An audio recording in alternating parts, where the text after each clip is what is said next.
কোন ভিটামিনের অভাবে অল্প বয়সে চুল পেকে যায়? কোন বাদাম খেলে ত্বকে বয়সের ছাপ পড়ে না? কোন প্রাণীর চামড়া থেকে 40 রকমের ওষুধ তৈরি হয়?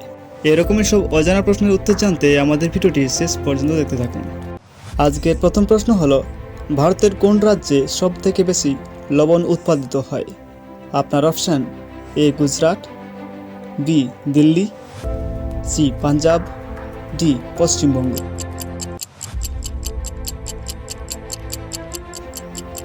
আপনার সঠিক উত্তরটি হবে অপশান এ গুজরাট। পরবর্তী প্রশ্ন হলো, বায়ুমণ্ডল না থাকলে আকাশের রং কেমন দেখাতো? আপনার অপশান: এ সাদা, বি নীল, সি কালো, ডি কোনোটাই না।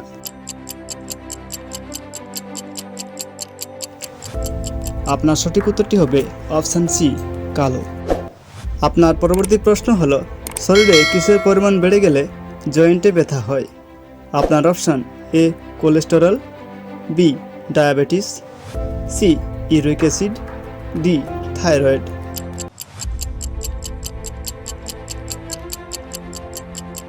আপনার সঠিক উত্তরটি হবে অপশান সি ইউরিক অ্যাসিড।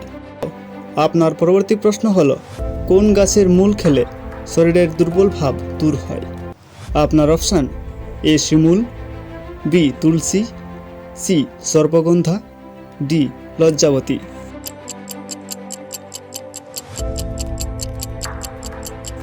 আপনার সঠিক উত্তরটি হবে অপশান সি সর্পগন্ধা। আপনার পরবর্তী প্রশ্ন হলো, কোন বাদাম খেলে ত্বকে বয়সের ছাপ পড়ে না?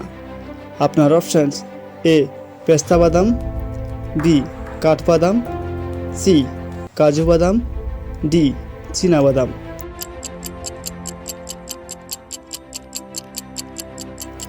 আপনার সঠিক উত্তরটি হবে অপশান ডি চীনা বাদাম।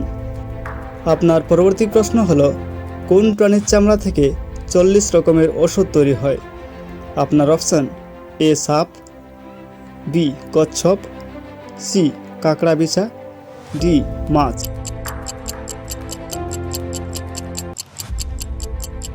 আপনার সঠিক উত্তরটি হবে অপশান সি কাঁকড়া বিছা।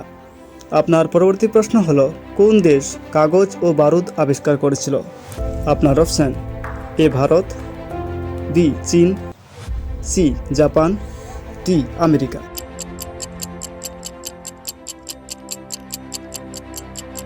আপনার সঠিক উত্তরটি হবে অপশান বি চীন। আপনার পরবর্তী প্রশ্ন হলো, পৃথিবীর সবথেকে বড় ফুল কোনটি?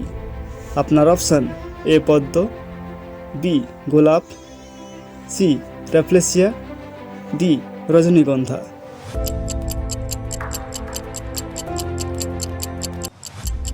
আপনার সঠিক উত্তরটি হবে অপশান সি র্যাফলেসিয়া।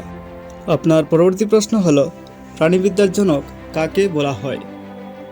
আপনার option: A Darwin, B Lamarck, C Aristotle, D Theophrastus.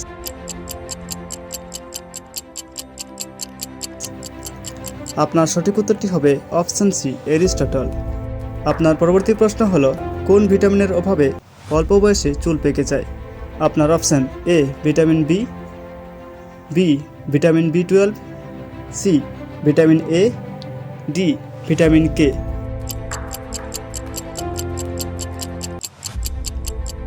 আপনার সঠিক উত্তরটি হবে অপশান বি ভিটামিন B12।